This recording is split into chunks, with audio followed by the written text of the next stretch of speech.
L'affaire Révelli-Beaumont, plus que 4 heures. Des milliers de personnes aux obsèques de Pierre Maître à Reims. Demain, les 24 heures du Mans. Exclusif Antenne 2, le jubilé de la reine Elisabeth. Invité du journal, le président Mobutu du Zaïre.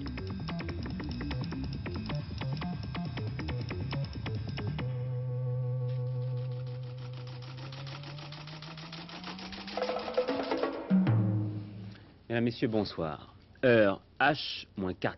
Dans 4 heures, l'ultimatum fixé par les ravisseurs de M. Révelli-Beaumont doit expirer. Dans 4 heures, ces hommes-là peuvent se transformer en assassins, puisqu'ils ont juré qu'ils tueraient le PDG de Fiat France si la rançon ne leur était pas versée. Et apparemment, pour autant qu'on le sache, elle ne l'est pas. Bien sûr, tel ou tel coup de téléphone repousse le délai, mais les enquêteurs n'ont aucune preuve du sérieux de ces appels anonymes. Voilà maintenant près de 2 mois que M. Révelli-Beaumont est seul face à ses ravisseurs. Dramatiquement seul puisque sa famille ne peut pas payer et que sa société ne veut pas payer, malgré les appels de nombreuses personnalités du monde entier. 2 mois en effet, tout avait commencé le 13 avril. Les ravisseurs avaient tout préparé pour le soir du 13 avril devant le 183 de la rue de la Pompe. 4 ou 5 hommes embusqués attendaient après avoir repéré les lieux depuis plusieurs jours. À 21 h, il passe à l'action, quelques secondes seulement, pour s'emparer du PDG, assommer son chauffeur et disparaître vers une destination inconnue. C'était le début de la longue attente, entrecoupée de coups de téléphone de détraqués, jusqu'au 18 mai, jour où les ravisseurs, estimant sans doute que les négociations ne vont pas assez vite, envoient des photos du PDG à plusieurs journaux. Le visage raviné de Lucchino Révelli-Beaumont, publié à la une, sensibilise la France entière, mais la société Fiat refuse de payer les 15 milliards d'anciens francs réclamé par les ravisseurs. Giovanni Agnelli, le patron de la firme, considère que céder mettrait en danger l'ensemble de son personnel de par le monde et que par conséquent le marché est inacceptable et la position de la société irréversible. Les ravisseurs restent eux aussi fermes sur leur position. Après l'envoi d'une nouvelle photo prouvant que le PDG est toujours en vie, ils lancent un ultimatum où la société Fiat manifeste sa volonté de céder, ou alors M. Lucchino Révelli-Beaumont sera exécuté samedi à 0 heure, c'est-à-dire ce soir. Toute la famille attend et espère la fin de ce cauchemar après 58 jours. Un des amis du PDG, Carlos Langlois de l'UNESCO, ne comprend pas. Si les ravisseurs de M. Révelli-Beaumont ont voulu chercher un exemple, ils se sont trompés effectivement des cibles. M. Révelli-Beaumont évoque pour moi ces grandes figures de la Renaissance italienne qui avaient une préoccupation constante pour les problèmes de l'homme et pour tous les problèmes de l'humanité. Et avant-hier, vous le savez, Mme Révelli-Beaumont se décidait à lancer un appel aux ravisseurs. C'est la première fois depuis 2 mois qu'elle acceptait de parler devant les journalistes. Malheureusement, son appel apparemment n'a pas été entendu. Et là voilà donc Philippe Gassot entamant près de son téléphone l'une de ses nuits, j'imagine, les plus éprouvantes. Au 4e étage de cet immeuble, on est loin de penser aux questions de principe. Ce que l'on veut, c'est sauver la vie d'un homme, la vie du père de la famille, la vie du padre, comme on dit en Italie. Dans le salon à Fleurs, l'attente la plus longue de ces 58 jours a commencé auprès du téléphone, qui réunit à côté de lui la mère, 3 enfants, entourés des amis qui sont là depuis le premier jour. Paolo, le fils, qui ne s'est jamais découragé, celui qui a tiré toutes les sonnettes et qui se sent maintenant abandonné dans une solitude qui pèse lourd. Pourtant, l'espoir existe et on s'y accroche. L'espoir, c'est de se souvenir qu'en 1972, à Turin, en Italie, le directeur du personnel de l'usine Fiat a été enlevé, que comme M. Révelli-Beaumont, on a envoyé de lui des photos dans la presse italienne, et qu'un beau jour, après plusieurs semaines, on l'a retrouvé. Ici, au 4e étage de cet immeuble, on s'accroche à cet espoir. Deuxième centre de l'affaire, l'Italie. En ligne, en direct avec nous, Victor Vraman, notre envoyé spécial permanent, est en contact avec la direction de Fiat à Turin. Et nous avons été frappés, Victor, par cette information assez surprenante. L'un des plus gros syndicats ouvriers italiens approuve entièrement cette décision de Fiat de ne pas bouger. Oui, et c'est certainement la première fois qu'une centrale syndicale intervient dans une affaire d'enlèvement et prend même la défense d'un dirigeant d'entreprise. Et alors, quelle centrale syndicale, puisqu'il s'agit de la Fédération des travailleurs de la métallurgie qui compte 1 300 000 adhérents. Alors évidemment, cette prise de position est importante dans la mesure où les ravisseurs de M. Révelli-Beaumont prétendaient que le PDG de Fiat France avait participé à l'exploitation et à l'humiliation des 300 000 employés de Fiat. Si les travailleurs de Fiat eux-mêmes prennent la défense de M. Révelli-Beaumont, bien sûr, les justifications idéologiques ou politiques de cet enlèvement s'effondrent. Alors maintenant, la position de la direction de Fiat, à votre avis, elle ne bouge pas du tout? Non, il n'est pas question que Fiat paye, c'est une question de principe qui s'explique d'ailleurs de façon assez simple. Si Fiat cède dans le cas de M. Révelli-Beaumont, tous les dirigeants de Fiat vont se sentir menacés, mais pas seulement d'ailleurs les dirigeants. Si même un employé de Fiat, un simple employé de Fiat est enlevé, il n'y aura pas de raison que la société ne paye pas. Alors évidemment, on peut approuver ou désapprouver cette attitude, mais elle est certainement d'une logique implacable. On est un petit peu étonné par vos propos, Victor Vramant. Cette accoutumance, est-ce que c'est une impression? Elle n'est pas un petit peu révélatrice du climat général en Italie en ce moment? Oui, certainement. Je peux vous donner quelques chiffres quand même révélateurs de cette psychose des enlèvements. Psychose plutôt accoutumance d'ailleurs, comme vous le dites. L'année dernière, il y a eu en moyenne un enlèvement par semaine. Alors cette année, en 1977, on en est à une moyenne d'un enlèvement tous les 3 jours. Et puis il y a autre chose, il y a aussi cette escalade dans le montant des rançons. Souvenez-vous, il y a 4 ans, il y a eu cet enlèvement de Paul Getty. On avait parlé d'1 milliard de lire, c'était déjà un record. Maintenant, on paye couramment 5 ou 6 milliards de lire, c'est-à-dire 30 millions de francs. Et puis on peut se demander si l'industrie de l'enlèvement présente des risques pour les ravisseurs, car la police ne retrouve les auteurs des enlèvements que dans 1 cas sur 4. Alors, si on parle de risque, autant parler du risque pour les victimes de ces enlèvements, puisque dans 1 cas sur 10, on ne retrouve jamais les victimes de ces enlèvements. Elles disparaissent, on ne retrouve même pas leur corps.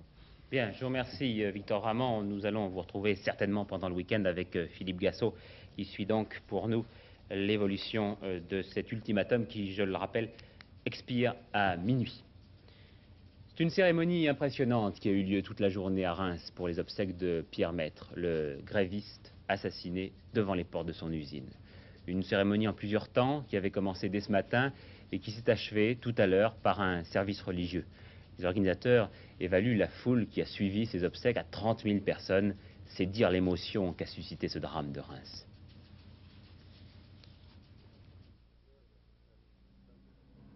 Durant plus de 6 heures dans une salle municipale de la banlieue rémoise, ce fut un très long défilé devant le cercueil. Les membres du bureau confédéral de la CGT, avec à sa tête Henri Krasucki, avaient été les derniers à rendre les honneurs en début d'après-midi dans la chapelle ardente. Et puis, les délégations, les camarades de travail de Pierre Maître, de nombreuses personnalités parmi lesquelles le maire de Reims et aussi les 2 ouvriers blessés le week-end dernier lors de l'attentat. Au cours de la cérémonie religieuse, c'est un prêtre ouvrier qui a prononcé l'homélie dans laquelle il a dénoncé les atteintes portées à la dignité des travailleurs.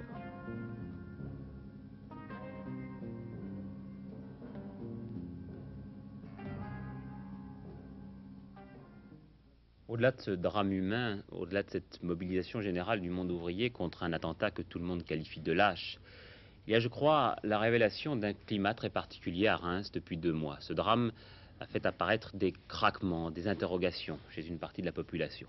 Ce n'est pas toute la ville, mais c'est au travers de l'enquête qu'ont réalisé Dominique Torres et Dan Loustalot, le sentiment que de nombreux Rémois étaient un peu décontenancés depuis l'élection de leur nouveau maire, le communiste Claude Lamblin. J'habite Reims depuis une 50aine d'années. On peut même dire que je suis une Rémoise du XVIIIe siècle, puisque mes grands-parents et mes arrière-grands-parents ont toujours habité Reims. Et c'est pourquoi j'aime autant ma ville. Si vous aviez à la définir en quelques mots, que diriez-vous?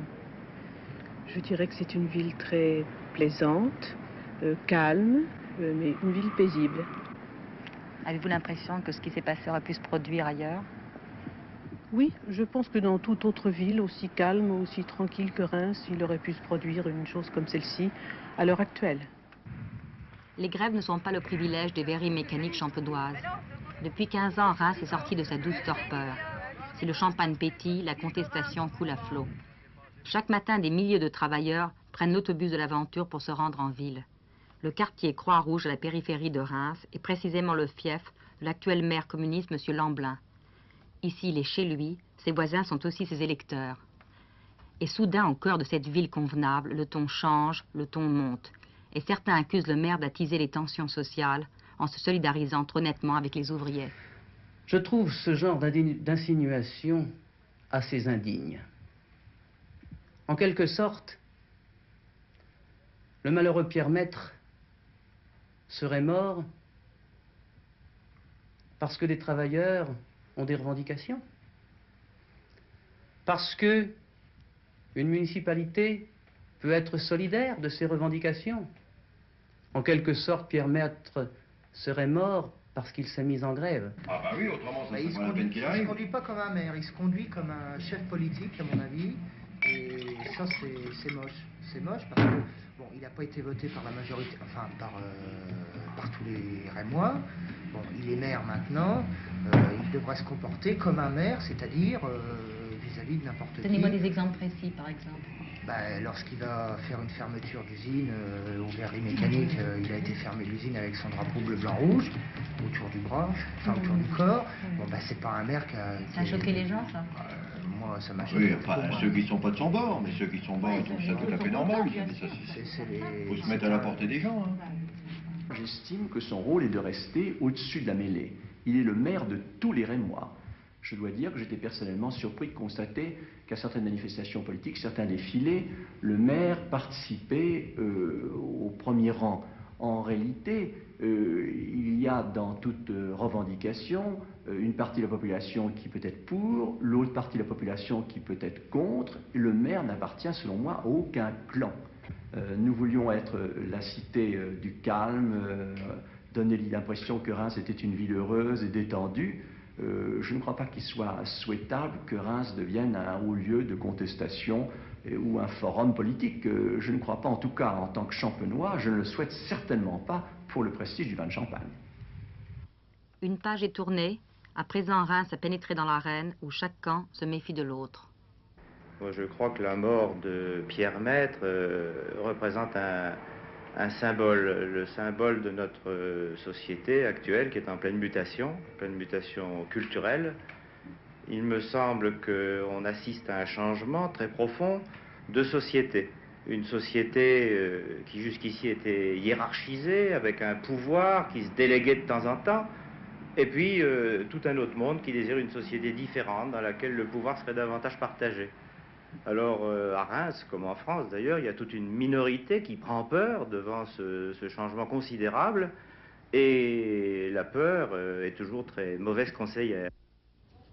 Oui, il ne faut pas oublier que M. Lamblin et la liste de gauche a battu celle de la majorité, mais apparemment, à Reims, vous l'avez vu, on était très surpris.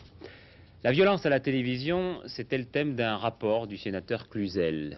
Et oui, faisant suite à celui de la commission Chavanon, c'est un rapport qui nous pose, à nous journalistes, d'intéressantes questions. Mais que faire dans un journal télévisé? Faut-il systématiquement gommer les affaires de violence de l'actualité? Par exemple celle-ci, qui nous a paru exemplaire.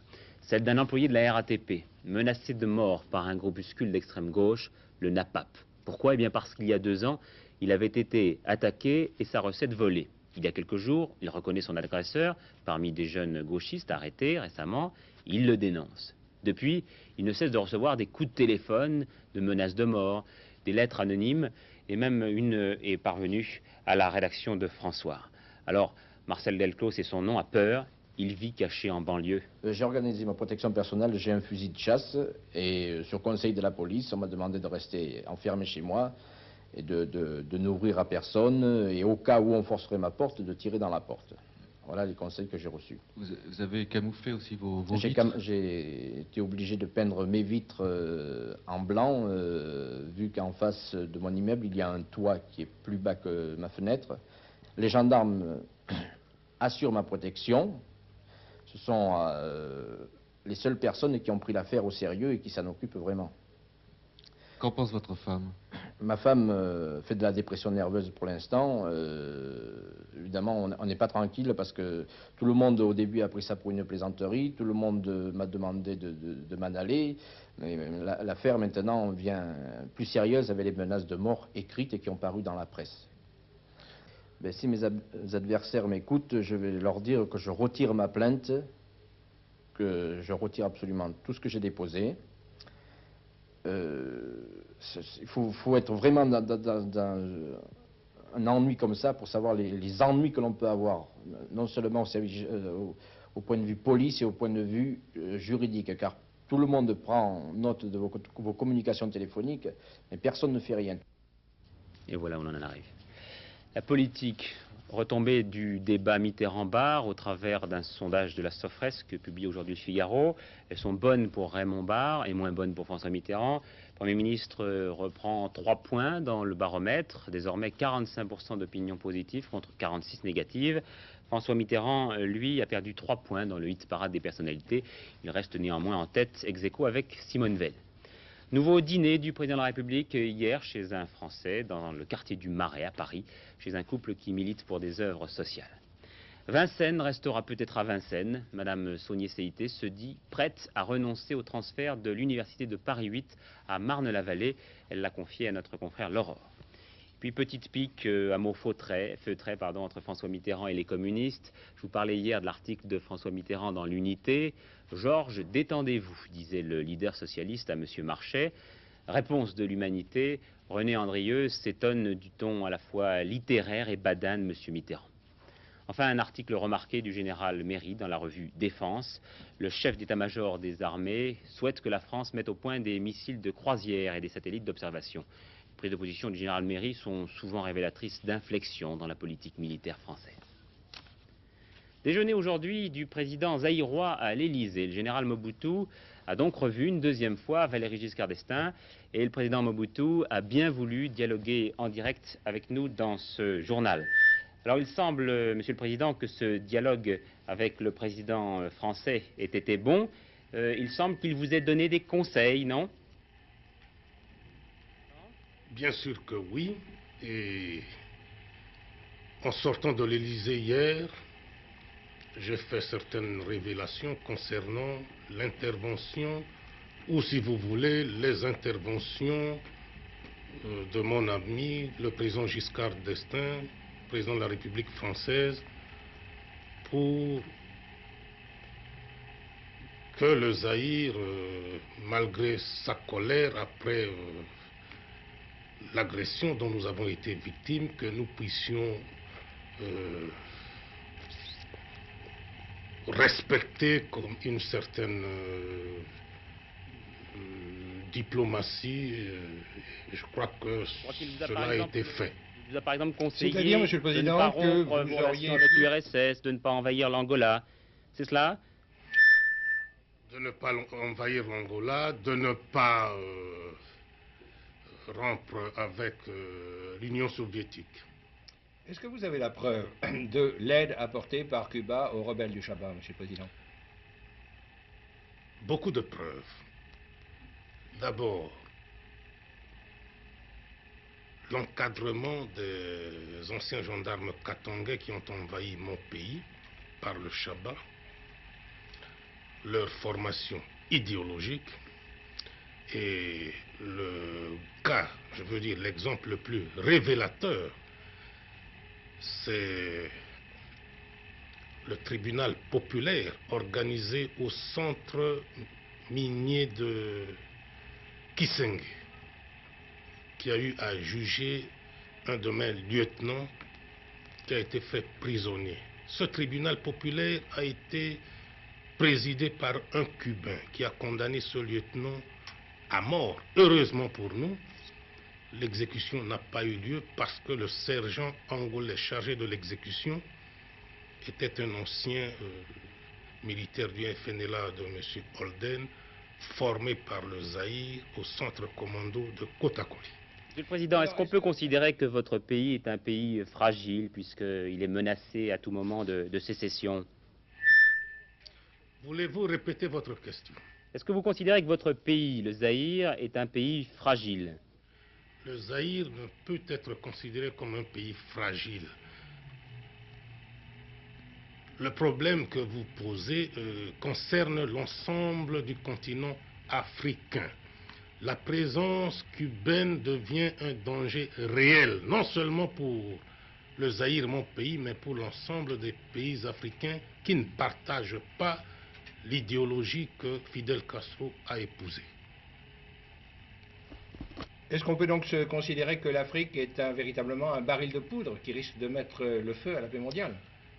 Vous avez l'habitude ici en France, en Europe, de parler de l'Afrique australe. Mais il n'y a pas que l'Afrique australe ou le Zaïre.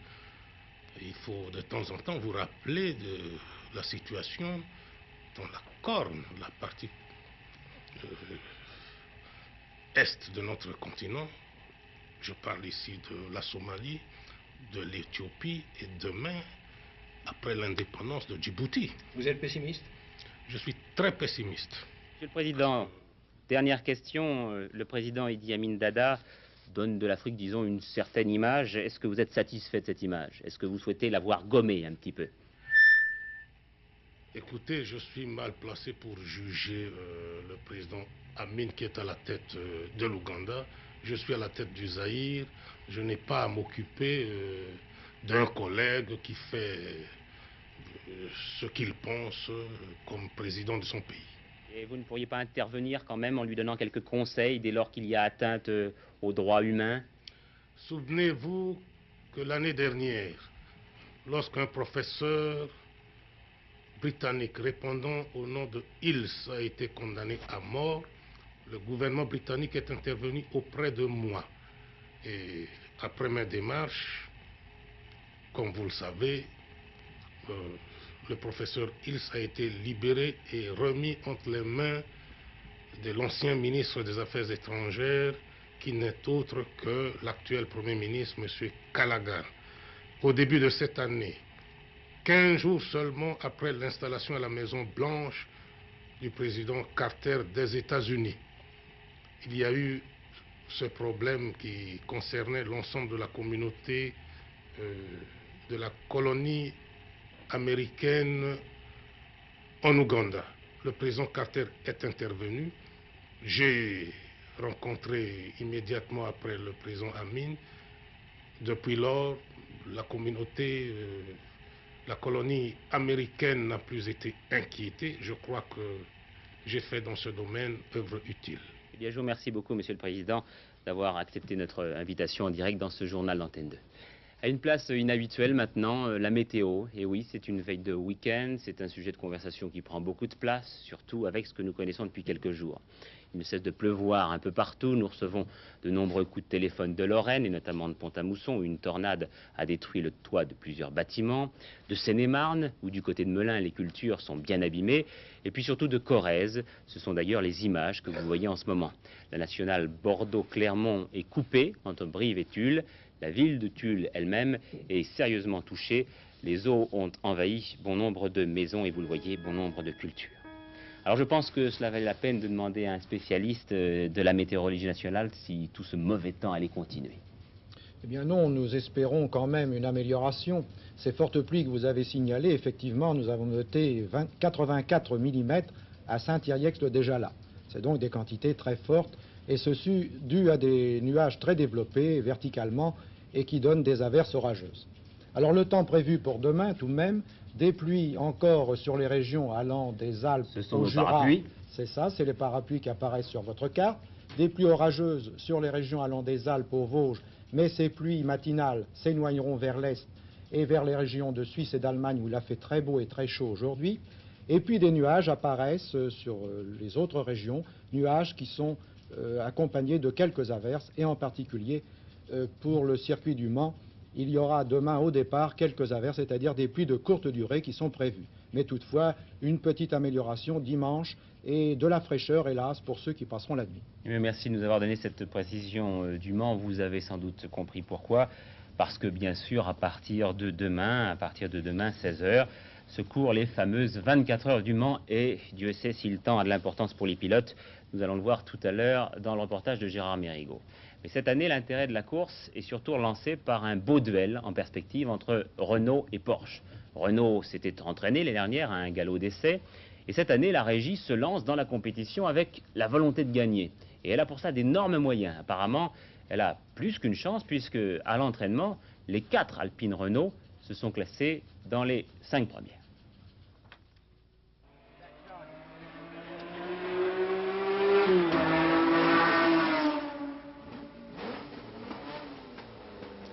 La puissance industrielle, la puissance économique, des ambitions commerciales élevées ont amené cette année la régie Renault à venir affronter Porsche sur son terrain. La confrontation est intéressante dans la mesure où ces deux constructeurs ont des philosophies diamétralement opposées, l'un vendant des produits presque directement issus de la compétition et dont la production est assez marginale, l'autre fabriquant des produits de grande consommation dont la gamme n'est pratiquement pas concernée par les monstres des 24 heures. Pourtant, cette année, la régie Renault se lance à fond dans la course et au plus haut niveau, Le Mans, la Formule 1, les rallyes, les formules de promotion, bref, un des budgets de course les plus importants du monde. Absent du championnat du monde des marques, la régie mise le plus gros de ses efforts sur Le Mans, seule course disputée cette année par les prototypes jaune et noir, 4 officiels plus 2 moteurs confiés à l'écurie Mirage, un handicap certain, mais un travail qui laisse aux responsables un bon espoir de figurer. On a changé un peu de tactique sur le plan de la philosophie de la voiture, puisque cette voiture était conçue pour faire des courses de 1000 km. Nous avons délibérément fiabilisé la voiture pour essayer de terminer 24 heures. Ce n'est pas une mince affaire, je peux vous le dire, il a fallu changer quelques organes fondamentaux de cette voiture, notamment les freins, le moteur, la carrosserie qui a été très améliorée, beaucoup d'organes qui ont été renforcés. Nous avons dû faire des essais systématiques, très rapides, puisque les essais étaient de mois en mois, donc entre chaque essai, il fallait modifier. C'était la course dans les bureaux, la course chez les sous-traitants. Et finalement, on a pu terminer le dernier essai en faisant 6000 km, ce qui nous permet de penser qu'on pourrait être à l'arrivée des 24 heures. Aux 4 prototypes engagés par la régie, Porsche opposera essentiellement 2 voitures, la plus dangereuse devant être celle pilotée par Henri Pescarolo et Jackie Ickx. Porsche en sera cette année à sa 19e participation et 3 victoires aux 24 heures du Mans. C'est dire l'expérience acquise par le constructeur allemand. Ickx Pescarolo, c'est d'ailleurs l'équipage le plus titré de la course, tous deux ayant gagné à 3 reprises. S'ils gagnaient l'édition 77, ils égaleraient le record de Jean Debien, dont le nom figure 4 fois au palmarès. Je ne suis pas convaincu du tout que d'avoir gagné 6 fois nous deux soit malgré tout une preuve indiscutable que nous allons gagner une 4e fois. Le Mans est une course pleine d'aléas, spécialement si les conditions météorologiques sont ce qu'elles sont maintenant, c'est-à-dire pas tellement brillantes. Eh bien, il est certain que devant, je dirais, le rouleau compresseur, parce que c'est vraiment un rouleau compresseur de la loi du nombre, des Renault qui sont en piste, eh bien, il est certain que finalement les 2 Porsche 136 sont finalement des voitures assez esselées.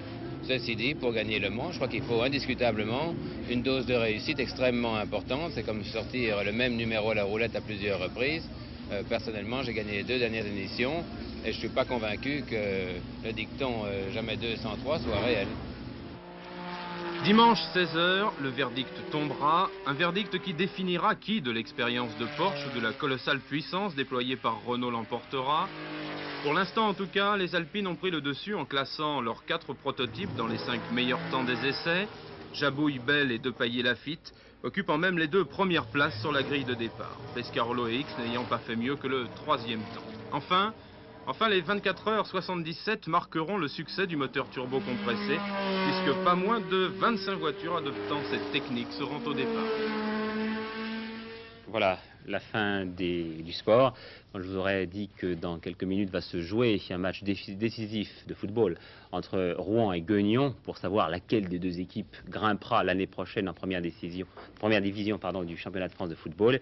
Eh bien, quand je vous aurai dit ça, et c'est fait, ce journal sera terminé. Prochain rendez-vous à 22h50 avec Pierre Alain qui nous tiendra au courant des développements de l'affaire Révéli-Beaumont.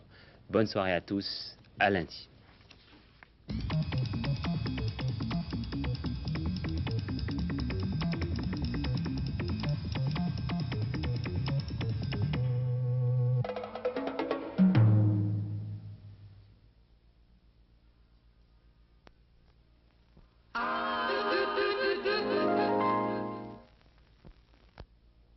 Les piles Duracell durent plus longtemps. Pour le prouver, nous avons mis des piles alcalines Duracell dans ce radiocassette et des piles zinc charbon dans les autres.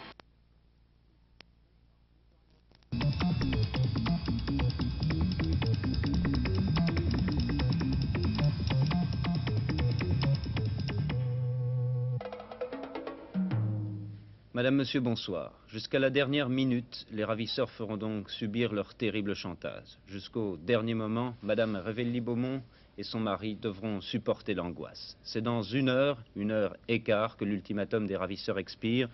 Cela veut dire que si d'ici là la rançon de 150 millions n'est pas versée, ils exécuteront le PDG de Fiat France. Il reste un peu plus d'une heure et au domicile de Madame Révelli-Beaumont, tout espoir n'est pas perdu, Philippe Gassot. Les rideaux de bois sont tirés sur l'appartement du 4e étage où l'odieuse attente se poursuit. Des amis sont venus soutenir cette famille au bord de la crise de nerfs. C'est toujours l'incertitude, une incertitude terrible, une incertitude qui dure depuis maintenant 58 jours. Mais on n'arrive pas à imaginer que dans un peu plus d'une heure, des hommes vont exécuter quelqu'un simplement pour ce qu'il représente. Les passants de la rue de la Pompe n'arrivent pas à imaginer une exécution sommaire qui ne servirait à aucune cause. Il est difficile de se mettre à la place de cette famille qui attend, de cette famille qui est postée à côté du téléphone, qui attend le moindre signe de cet appareil gris et banal par lequel peut venir l'espoir, la bonne nouvelle, la vie. Pour le reste, on n'y pense pas, comme pour conjurer le mauvais sort.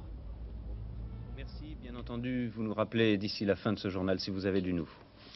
Au moins 15 000 personnes ont assisté aujourd'hui à Reims aux obsèques de Pierre Maître, cet ouvrier gréviste des verreries champenoises assassiné dimanche dernier. Toutes les grandes organisations syndicales et les partis de gauche avaient envoyé des délégations. L'État était représenté par le préfet de région. La messe a été célébrée par un prêtre ouvrier. Il a dénoncé les atteintes à la dignité des travailleurs. C'est demain que le Premier ministre précisera au Salon du Bourget la nouvelle politique aéronautique de la France. Raymond Barre expliquera notamment les buts de la prise de participation de l'État dans la société Marcel Dassault. Les commerçants sont moroses. Ils n'ont pas fait beaucoup d'affaires le mois dernier. Les Français ont acheté beaucoup moins que les mois précédents. À part les marchands de parapluies, les commerçants sont inquiets pour l'avenir. Conséquence du plan Barre, inquiétude devant les perspectives du chômage ou simple phénomène saisonnier, les affaires n'ont pas marché comme d'habitude au mois de mai et les commerçants ont ressenti un ralentissement de leur activité. Le mois de mai, tout en restant satisfaisant, a été un peu moins bon que le mois d'avril. Et la plupart de nos directeurs de magasins expliquent cela en disant que le temps a été mauvais. Et quand le temps est mauvais, eh bien les clients ne sont peu tentés de s'acheter des vêtements d'été ou d'acheter du matériel de camping. Je constate que actuellement de très nombreux magasins se plaignent, et se plaignent amèrement des difficultés du commerce, alors que les hypermarchés, d'une façon générale, probablement parce qu'ils vendent moins cher, savent attirer encore bon nombre de clients. Outre l'habillement, deux autres secteurs importants ont subi ce ralentissement. L'électroménager d'abord, les fabricants ont enregistré un ralentissement de leur livraison, notamment les télévisions en couleur, et puis surtout l'automobile. Jusqu'en avril, les ventes de voitures avaient bien marché, mais depuis, les constructeurs constatent un tassement de leurs ventes. Il faut tout de même préciser que le mois de mai de cette année n'est peut-être pas significatif. Outre le mauvais temps, il y a eu les vacances et les journées de grève. Cela a sans doute aussi influé sur les achats des Français. En fait, il faudra attendre les chiffres de juin pour savoir si l'économie française s'est effectivement engagée sur la pente du ralentissement.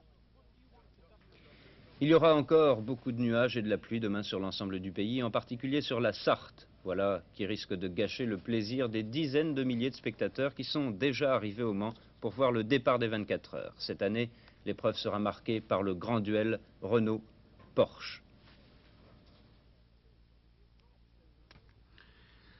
Dimanche 16h, après 24 heures de course, le verdict du Mans tombera, un verdict qui définira qui de l'expérience de Porsche ou de la colossale puissance déployée par Renault l'emportera.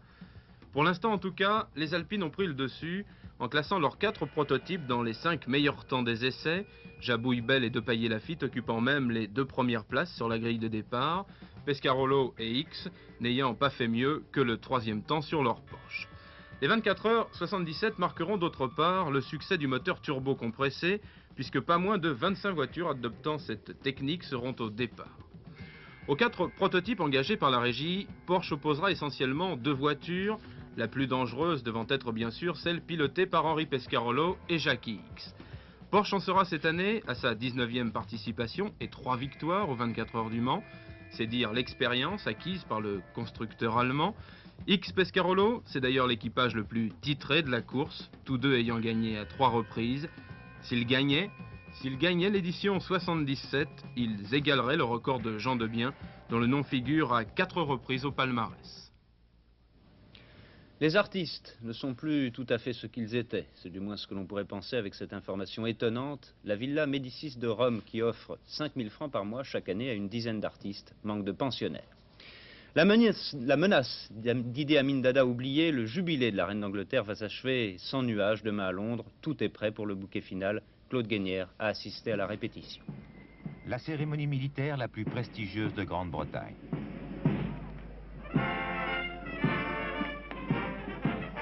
Trooping the Colour, la présentation des couleurs qui marque chaque année l'anniversaire de la reine d'Angleterre. Bonnet à poil, plumet rouge, blanc ou vert, casque d'acier, crinière blanche, tunique écarlate, baudrier blanc. Les soldats de plomb qui montent la garde impassible devant Buckingham vont s'animer. Et défiler, pas rapide, pas lent devant la reine d'Angleterre, colonel en chef des gardes de la maison royale. Parmi ces régiments, les Grenadiers Guards, appelés ainsi depuis qu'ils ont battu les grenadiers de la garde impériale napoléonienne à Waterloo,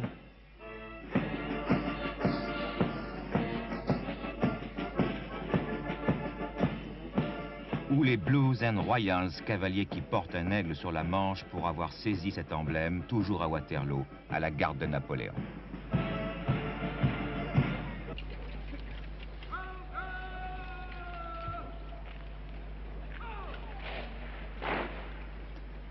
Cérémonie réglée à la seconde et qui commémore l'habitude de montrer avant la bataille aux soldats, la plupart mercenaires, le drapeau de leur compagnie et qu'ils n'ignorent pas, en plein combat, leur point de ralliement.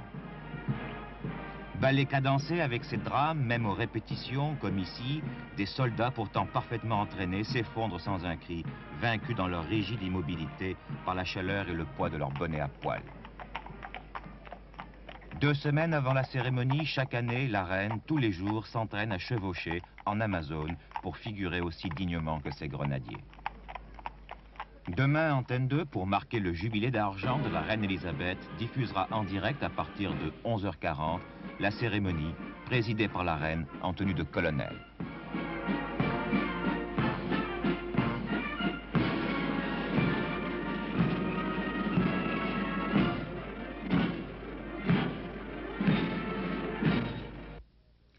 Rendez-vous donc avec Claude Guénière et Daniel Bilalian à partir de 11h40. Cette émission remplacera Samedi et demi.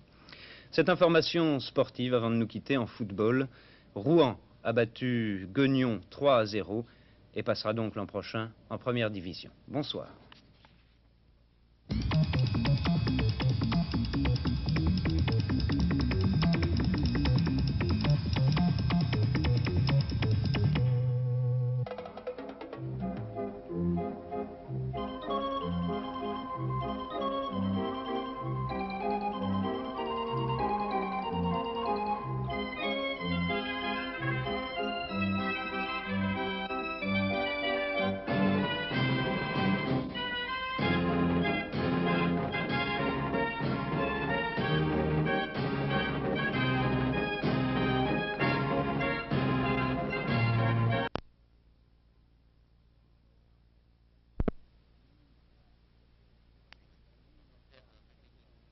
À minuit moins le quart, quelques instants avant l'heure fatidique fixée par les ravisseurs, Madame Révelli-Beaumont leur a lancé un ultime appel. Elle leur a demandé de les contacter immédiatement, ce qui laisserait supposer évidemment qu'elle a une nouvelle proposition à leur faire. On pense par exemple que la société Fiat aurait pu se décider finalement à payer la rançon. En tout cas, il y a beaucoup d'agitation rue de la Pompe devant le domicile des Révelli-Beaumont. Notre reporter Philippe Gassot a vu les enfants de Madame Révelli-Beaumont sortir en compagnie d'un ami. On murmure même que M. Agnelli, le PDG de Fiat Italie, le grand patron de Fiat, serait à Paris. Évidemment, ces informations sont à prendre au conditionnel. Voilà, c'est tout ce que nous pouvons vous dire pour l'instant. Bien, alors pour nous quitter, je vous dis donc bonsoir. Et notre premier rendez-vous, et non pas demain, mais tout à l'heure, vu l'heure tardive, 11h40. Bonne nuit.